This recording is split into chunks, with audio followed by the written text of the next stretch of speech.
Now, like I said to you, in this video, we are going to show you the basic aspect of chemistry.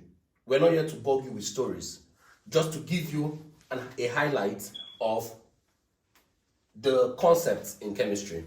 Now, but for today, we're going to look at how to get the number of proton, neutron, and electron from the structure of an atom. Let me remind you that proton, neutron, and electron are the subparticles of an atom. You know, you were told before that atom can neither be created nor destroyed. But this has invalidated that law. But that's not what we are doing today. Now, let's look at this atom, for instance. This is an oxygen atom. Now, the top part of it is what we call the mass number. Then the down part of it is what we call the atomic number. Now, how do we get the number of proton, neutron, and electron from this atom? Now, from this, the atomic number is equal to the number of proton. Either you call it atomic number or you call it number of proton. So in this atom, let's signify the number of proton as P. The number of proton here is what? Is 8. Now, in a neutral atom, what do I mean by a neutral atom? A neutral atom is an atom that has no charge. In a neutral atom, the number of proton is equal to the number of electron.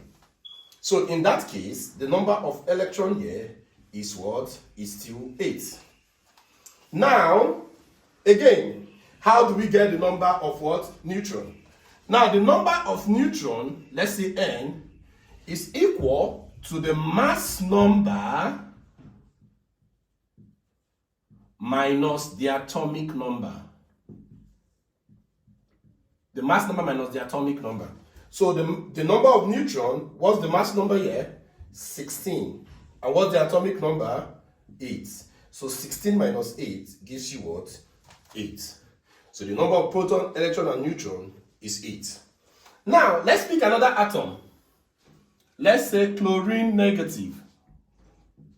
Let's say chlorine negative. Now, this is not a neutral atom. This is not a neutral atom. Chlorine negative. Now, like you know, the number of proton here is still 17. Now, the question now goes, what will be the number of electron?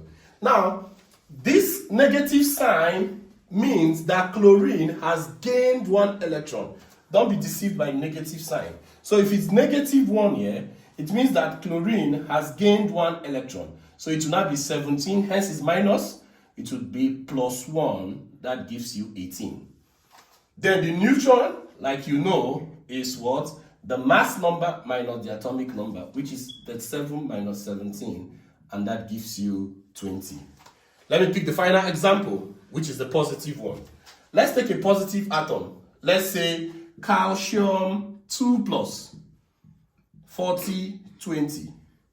It's easy to get the number of proton, right? Proton is what? 20.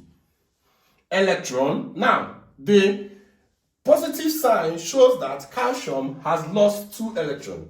So that gives you what? 40 minus 2. And that gives you 20 minus 2. And 20 minus 2 is what? 18. So a calcium ion has 18 electrons. Then the number of neutron is 40 minus 20, and that gives you 20. So with that, you've seen how to get the number of proton, neutron, and electron from the structure of an atom. You can try this and put your answer in the comment section. Try to get the number of proton, neutron, and electron for this atom. Let's say carbon 12, 6. And also, you can also try to get this one, potassium plus 39, 19. See you in the next video. Try to like and subscribe to the channel for simple explanation of basic concepts in chemistry.